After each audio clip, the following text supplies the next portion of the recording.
Hello बच्चों, let's see the question. The question says super octet molecule is A option is F3Cl, C option is PCl3, C option is NH3 and D option is none of these. तो basically हमें यहाँ पे बताना है कि जो super octet molecule है वो कौन सा होगा। ऑप्शन हमें दे रखे हैं। की कंसेप्ट हमारा यूज होगा that will be super octet molecule. तो सबसे पहले समझना पड़ेगा कि सुपर ऑक्टेट मॉलिक्यूल होते क्या हैं। मॉलिक्यूल तो अगर हम बात करें सुपर ऑक्टेट मॉलिक्यूल की, तो अगर हमारे पास वैलेंस सेल के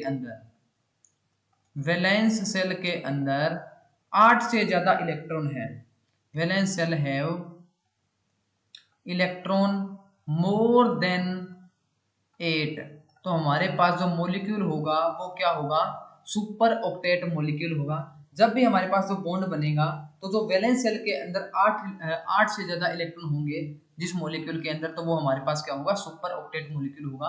वन बाय वन सभी को देखते हैं। पहला दे रखा है हमारे पास दैट इज F3Cl, तो हम ClF3 लिख सकते हैं इसको। तो हमारे पास यहाँ पे सेंट्रल एटम है वो क्या है, Cl है। तो अगर Cl के यहाँ पे क्या है 8 से ज्यादा इलेक्ट्रॉन हुए तो ये हमारे पास क्या होगा, सुपर ऑक्टेट मॉलिक्यूल होगा। तो यहाँ पे बात करें क्लोरीन, क्लोरीन के साथ क्या है 3 हमारे पास क्या है फ्लोरीन लगे हुए हैं। अगर हम यहाँ पे बात करें तो क्लोरीन के पास क्या है, हमारे पास यहाँ पे 2 लोन पेयर प्रेजेंट हैं।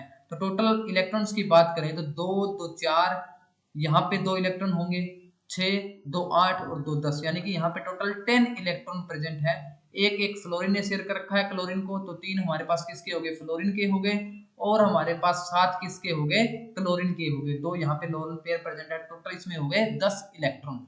तो ये हमारे पास क्या है, 8 से ज्यादा है, तो ये मॉलिक्यूल हमारे पास होगा super octet molecule, super octet molecule. अब सेकंड एग्जांपल दे रखा है वो हमारे पास है B, that is PCl3। PCl3 की बात करें तो फास्फोरस के अंदर वैलेंस इलेक्ट्रॉन होते हैं वो हमारे पास 5 होते हैं, और 3 हमारे पास क्लोरीन ने शेयर कर रखे हैं एक एक इलेक्ट्रॉन। तो टोटल हमारे पास सेंट्रल एटम फास्फोरस है उसके पास हो जाएंगे 8 इलेक्ट्रॉन। तो ये क्या है, 8 से ज्यादा नहीं है, तो ये हमारे पास सुपर ऑक्टेट मॉलिक्यूल नहीं होगा। अगर हम सी ऑप्शन की बात करें तो NH3, नाइट्रोजन ने क्या कर रखे हैं, 3 बॉन्ड बना रखे हैं हाइड्रोजन के साथ, एक इसके ऊपर लोन पेयर प्रेजेंट होगा, यानी कि जो नाइट्रोजन है उसके वैलेंस इलेक्ट्रॉन 5 हो गए, 3 हमारे पास हाइड्रोजन ने एक एक इलेक्ट्रॉन दे रखा है, तो 3 हमारे पास इज इक्वल टू 8 इलेक्ट्रॉन। तो हमारे पास NH3 के अंदर जो सेंट्रल एटम है नाइट्रोजन, उसके पास भी 8 इलेक्ट्रॉन प्रेजेंट है, तो ये 8 से ज्यादा नहीं है, तो ये हमारे पास सुपर ऑक्टेट मॉलिक्यूल नहीं होंगे। ओनली जो हमारे पास F3Cl है वो क्या होगा, सुपर ऑक्टेट मॉलिक्यूल होगा, क्योंकि उसके अंदर जो वैलेंस शेल है सेंट्रल एटम का उसके अंदर 10 इलेक्ट्रॉन प्रेजेंट है। तो अपना जो करेक्ट आंसर हो जाएगा that will be A. I hope you understood it well, thank you.